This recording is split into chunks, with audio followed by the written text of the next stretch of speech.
Shalom.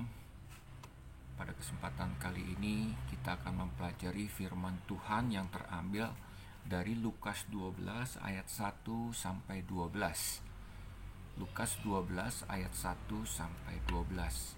Saya beri judul pemberitaan firman Tuhan kali ini adalah jangan takut terhadap kemunafikan. Jangan takut terhadap kemunafikan. Lukas 12 ayat 1 sampai 12 saya akan bacakan. Pengajaran khusus bagi murid-murid. Sementara itu beribu-ribu orang banyak telah berkerumun sehingga mereka berdesak-desakan. Lalu Yesus mulai mengajar pertama-tama kepada murid-muridnya. Katanya, waspadalah terhadap ragi, yaitu kemunafikan orang Farisi. Tidak ada sesuatu pun yang tertutup dan yang tidak akan dibuka, dan tidak ada sesuatu pun yang tersembunyi yang tidak akan diketahui. Karena itu, apa yang kamu katakan dalam gelap akan kedengaran dalam terang, dan apa yang kamu bisikkan ke telinga di dalam kamar akan diberitakan atas atap rumah. Aku berkata kepadamu, hai sahabat-sahabatku, janganlah kamu takut terhadap mereka yang dapat membunuh tubuh dan kemudian tidak dapat berbuat apa-apa lagi. Aku akan menunjukkan kepada kamu siapakah yang harus kamu takuti. Takutilah dia yang setelah membunuh mempunyai kuasa untuk melemparkan orang ke dalam neraka. Sebab sesungguhnya aku berkata kepadamu, takutilah dia. Bukankah burung pipit dijual 5 ekor 2 duit? Sungguh pun demikian, tidak ada seorang pun daripadanya yang dilupakan Allah. Bahkan rambut kepalamu terhitung semuanya. Karena itu jangan takut, karena kamu lebih berharga daripada banyak burung pipit. Aku berkata kepadamu, setiap orang yang mengakui aku di depan manusia, anak manusia juga akan mengakui dia di depan malaikat-malaikat Allah. Tetapi barang siapa ia menyangkal aku di depan manusia, ia akan disangkal di depan malaikat-malaikat Allah. Setiap orang yang mengatakan sesuatu melawan anak manusia, ia akan diampuni. Tetapi barang siapa menghujat Roh Kudus, ia tidak akan diampuni. Apabila orang yang menghadapkan kamu kepada majelis-majelis atau kepada pemerintah-pemerintah dan penguasa-penguasa, janganlah kamu khawatir bagaimana dan apa yang harus kamu katakan untuk membela dirimu. Sebab pada saat itu juga Roh Kudus akan mengajar kamu apa yang harus kamu katakan. Bapak Ibu, saudara-saudara yang saya kasihi, ya, hari ini kita akan belajar untuk menghadapi kemunafikan. Kita tidak takut bahkan ikut-ikutan di dalam kemunafikan, terpengaruh dalam kemunafikan tersebut, tetapi kita harus berani melawan kemunafikan yang ada di tengah-tengah kita. Ya, kemunafikan ini menampilkan tampak luar itu baik, tetapi di dalamnya busuk. Ya, satu kehidupan yang masih dikendalikan dosa, masih dipengaruhi dosa, masih berbuat dosa, dan tidak dipenuhi dengan Roh Kudus hidupnya.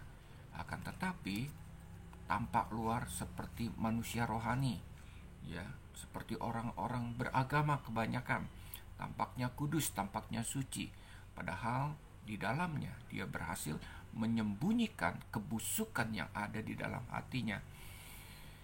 Hidupnya masih dikendalikan dosa.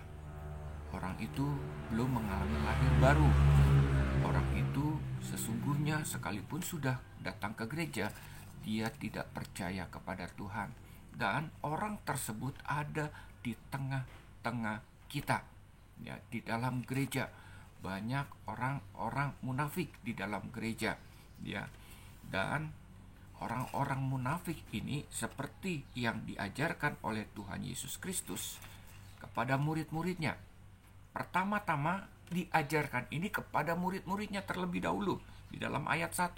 Sementara orang beribu-ribu mulai datang kepada Yesus berkerumun untuk mengajar, untuk mendengarkan pengajaran Tuhan Yesus. Tetapi pertama-tama yang diajarkan adalah murid-muridnya. Artinya apa? Bahaya kemunafikan ini sesungguhnya ada di tengah-tengah murid-muridnya. Tuhan Yesus katakan, waspadalah terhadap ragi. Ya, artinya kita harus menghadapi kemunafikan ini. Tetapi kita jangan takut, apalagi kita dikendalikan atau kalah dengan kemunafikan ini. Pada akhirnya kemunafikan ini yang seperti digambarkan oleh Tuhan Yesus seperti ragi. Ragi ini kecil, Bapak Ibu, saudara-saudara yang saya kasihi. Akan tetapi kalau sudah mengembang, ya, adonan akan dikamirkan oleh ragi tersebut. Dan ragi tersebut akan menguasai, mengendalikan adonan tersebut. Demikian juga dengan kemunafikan. Ya, kemunafikan ini kecil. Egoisme itu kecil sesungguhnya di dalam gereja. Mungkin hanya ada beberapa atau satu orang, segelintir orang saja. Tetapi ketika egoisme ini membesar, terus membesar, apa yang terjadi? Dia akan membuat komunitas kita menjadi kamir, seperti adonan. Ya, akhirnya kita pun kalah atau dikendalikan oleh kemunafikan tersebut. Ya, jadi waspadalah, jangan takut. Kita hadapi. Ya, dengan apa caranya kita hadapi?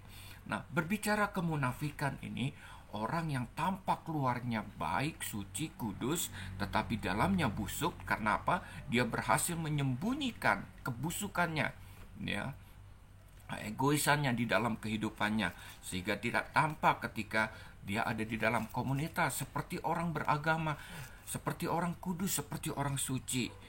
Tetapi perhatikan terhadap orang yang munafik seperti ini, yang egois di dalam kehidupannya, ayat 2 dikatakan, tidak ada sesuatu pun yang tertutup yang tidak akan dibuka, dan tidak ada sesuatu pun yang tersembunyi yang tidak akan diketahui. Karena itu apa yang kamu katakan dalam gelap akan kedengaran dalam terang, dan apa yang kamu bisikan ke telinga di dalam kamar akan diberitakan dari atas atap rumah.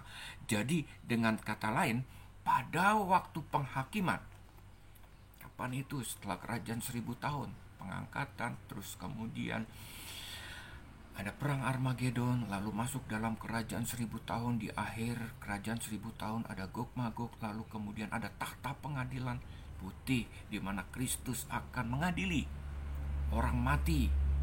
Ya, akan bangkit. Siapa orang mati itu? Orang mati yang hidup dalam kemunafikan, yang tidak percaya Tuhan, dan mereka akan dibuka buku kehidupannya. Semua dosa-dosa yang dulu disembunyikannya oleh karena kemunafikannya akan dibuka. Ya, tidak ada yang tersembunyi di depan Tuhan. Semua akan dibuka, dan pada akhirnya orang itu akan mendapatkan hukuman kekal. Ya, tidak ada tempat di dalam kemunafikan. Tidak ada tempat bagi kemunafikan di dalam kekekalan. Ya. Ayat 4 dikatakan, Bapak Ibu, aku, Tuhan Yesus berkata kepadamu, murid-muridnya, hai sahabat-sahabatku, jangan kamu takut. Terhadap siapa? Terhadap mereka yang dapat membunuh tubuh dan kemudian tidak dapat berbuat apa-apa lagi. Jangan takut terhadap orang munafik. Mungkin orang munafik sekarang, ya, yang ada di tengah-tengah kita ini, Bapak Ibu, adalah pemimpin kita.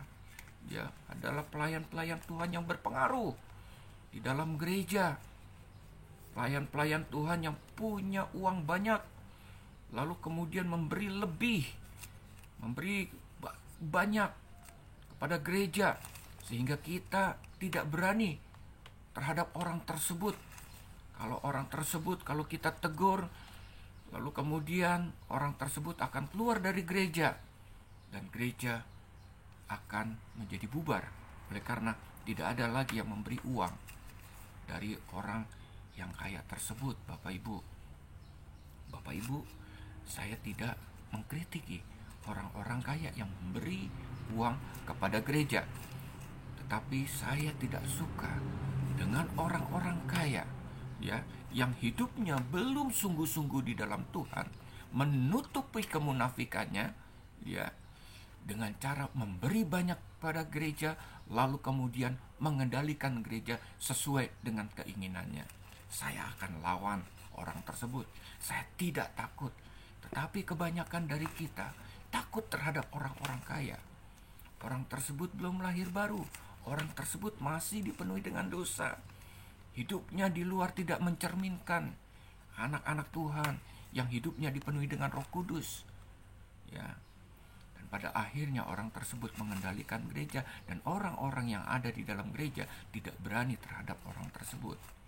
Bukan hanya itu saja, banyak orang-orang di dalam gereja, di dalam komunitas kita yang hidupnya belum sesuai dengan kebenaran firman Tuhan.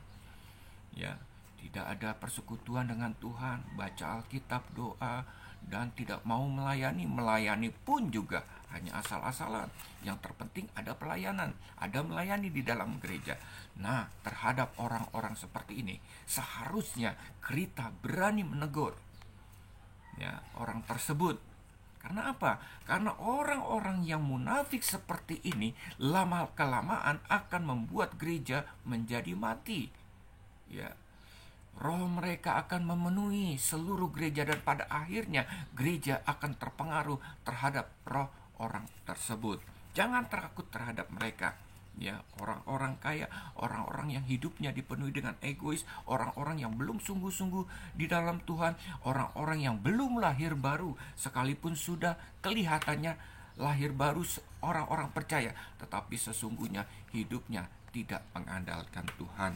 Ya, aku berkata kepadamu, jangan takut terhadap mereka yang dapat membunuh tubuh dan kemudian tidak dapat berbuat apa-apa lagi. Bapak Ibu, apa yang harus kita perhatikan di dalam menghadapi mereka? Ayat 5 dikatakan, aku akan menunjukkan kepada kamu siapakah yang harus kamu takuti. Takutilah dia. Dia itu siapa? Dia itu Tuhan. Takutilah Tuhan. Kenapa?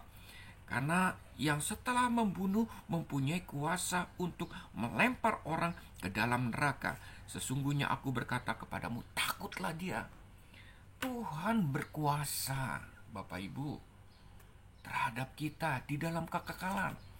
Dia yang berhak melempar kita ke neraka atau ke surga, Bapak Ibu, mengizinkan kita ke surga. Hanya Tuhan yang punya kuasa tersebut. Sementara orang-orang munafik yang punya uang di dalam gereja, yang berkuasa di dalam gereja, yang mengendalikan gereja, dia tidak bisa mengendalikan kehidupan kita. Ya, mungkin dia bisa membuat kita mati, tapi setelah itu dia tidak bisa berbuat apa-apa lagi terhadap kita. Bapak Ibu, ya, terhadap Tuhan dikatakan ayat 6, takut akan Tuhan. Kenapa kita takut akan Tuhan? Karena Tuhan itu berkuasa terhadap kita di dalam kekekalan, ya. Ayat 6 dikatakan, bukankah burung pipit dijual 5 ekor 2 duit? Sungguh pun demikian, tidak ada seorang pun daripadanya yang dilupakan Allah. Kenapa kita takut akan Tuhan? Kita takut akan Tuhan bukan karena takut dihukum oleh Tuhan. Kita ingat, kita takut akan Tuhan, Bapak Ibu, saudara-saudara yang saya kasihi, oleh karena Tuhan itu tidak melupakan kita. Dia selalu ada di dalam kehidupan kita. Dia selalu menyertai kehidupan kita dalam segala hal dalam kehidupan kita. Dalam menghadapi perkara-perkara kemunafikan, kita ada. Dia selalu menolong kehidupan kita. Bahkan ayat 7 dikatakan, rambut kepalamu yang terhitung semuanya itu, yang terhitung semuanya. Karena itu jangan takut, karena kamu lebih berharga daripada banyak burung pipit. Bapak Ibu, jangan takut. Kita berharga di mata Tuhan. Kita tidak akan dilemparkan oleh Tuhan ke neraka, tetapi Tuhan akan terus mengasihi kita. Dia tidak akan meninggalkan dan membiarkan kita. Karena apa? Karena kita berharga di mata Tuhan. Ya, Bapak Ibu, terhadap orang-orang yang munafik ini, yang terutama di dalam kehidupannya. Ya, kenapa? Mereka menyembunyikan dosa-dosanya karena yang terjadi di dalam kehidupannya adalah hidupnya tidak dipimpin oleh Roh Kudus. Roh Kudus sesungguhnya tidak ada di dalam kehidupannya. Jadi hidupnya dikendalikan oleh kedagingan. Nah, terhadap mereka, perhatikan ayat 8, aku berkata kepadamu, setiap orang yang mengakui aku di depan manusia, anak manusia juga akan mengakui dia di depan malaikat Allah. Tetapi barang siapa menyangkal aku di depan manusia, ia akan disangkal di depan malaikat Allah. Bapak Ibu, dengan kita hidup berani mendengarkan apa yang Tuhan katakan di dalam kehidupan kita, dan kita hidup benar di mata Tuhan sesuai dengan apa yang Tuhan katakan di dalam kehidupan kita, itu tandanya hidup kita dipenuhi dengan Roh Kudus. Ya, hidup kita dikendalikan oleh Tuhan. Hidup kita bukan oleh karena kedagingan kita, bukan karena egoisme kita, tetapi oleh karena Roh Tuhan tinggal di dalam kehidupan kita, menolong kehidupan kita. Dan kita harus mengakui apa yang kita lakukan ini bukan oleh karena kedagingan kita, tetapi karena Roh Tuhan tinggal di dalam kehidupan kita. Dan kita akui bukan hanya di dalam kita, tetapi kita deklarasikan di depan banyak orang bahwa apa yang kita lakukan ini adalah anugerah Tuhan, dan Roh Tuhan pimpin di dalam kehidupan kita. Kita deklarasikan di depan semua orang, dan bahkan kita saksikan kepada semua orang, supaya orang mengerti bahwa kenapa kita bisa melakukan yang benar di mata Tuhan, karena Roh Tuhan ada dalam kehidupan kita. Kita harus saksikan. Tetapi ketika kita di dalam kehidupan kita untuk menjadi orang benar, tapi kita dipengaruhi oleh orang munafik, artinya ini ayat 9 katakan kita menyangkal keberadaan Tuhan di dalam kehidupan kita. Kita tunduk, kita taat, kita dikendalikan oleh orang-orang yang berkuasa, oleh karena mungkin dia punya uang, orang-orang yang tidak dipenuhi dengan Roh Kudus di dalam kehidupannya, orang-orang yang dipenuhi dengan kedagingan, egoisme di dalam kehidupannya. Dia berhasil mengendalikan gereja dan berhasil kita ditundukkan mereka untuk taat kepada mereka. Yang terjadi ini artinya kita menyangkal Tuhan. Bahkan mereka, Bapak Ibu, tidak mengakui kita sebagai orang-orang yang dipimpin oleh Roh Kudus di dalam kehidupan kita. Bahkan kita ketika melakukan kehendak Tuhan dan orang mengetahui bahwa kita dipimpin oleh Roh Kudus, tetapi orang tersebut tidak mengakui apa yang kita kerjakan di dalam kehidupan kita, maka orang tersebut, Alkitab katakan, dia sedang melawan anak manusia. Ya. Dia melawan Tuhan Yesus sendiri. Ketika kita melakukan apa yang Tuhan perintahkan di dalam kehidupan kita, tetapi mereka tidak mengakui, apalagi untuk mendukung apa yang kita kerjakan. Dia tidak mengakui anak manusia. Dia melawan anak manusia seperti ayat 10 katakan. Ya, tetapi barang siapa ia sedang menghujat Roh Kudus di dalam kehidupan kita. Bahkan sekali lagi, bahkan dia sedang menghujat Roh Kudus di dalam kehidupan kita, tidak mengakui Roh Tuhan bekerja di dalam kehidupan kita. Dan sudah barang tentu Alkitab katakan dia tidak diampuni Tuhan. Kenapa dia tidak diampuni Tuhan? Pertama, sesungguhnya sebagai orang Kristen yang seharusnya sebagai orang percaya dan dipenuhi dengan Roh Kudus, dia dikendalikan oleh dagingnya, oleh egoismenya, dan Roh Kudus tidak tinggal di dalam kehidupannya. Dan apa yang terjadi? Orang itu pun bukan hanya tidak dikendalikan oleh Roh Kudus dalam kehidupannya, dia menghujat, dia melawan kita, orang-orang yang dipenuhi dengan Roh Kudus. Dia menolak kita. Ini artinya orang tersebut sedang menghujat Roh Kudus. Ayat 11, apabila orang menghadapkan kamu kepada majelis-majelis atau kepada pemerintah-pemerintah dan penguasa-penguasa, janganlah kamu khawatir bagaimana dan apa yang harus kamu katakan untuk membela diri, sebab pada saat itu juga Roh Kudus akan mengajarkan apa yang harus kamu katakan. Jangankan terhadap orang-orang yang mau mengendalikan gereja dengan kekuatan uangnya, dengan kekuatan egoismenya, dengan kekuatan dagingnya.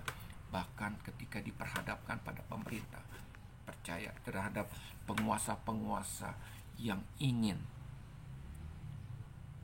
membuat kita tidak mengakui Tuhan atau menyangkal Tuhan, ya, Tuhan akan hadir untuk membela kita.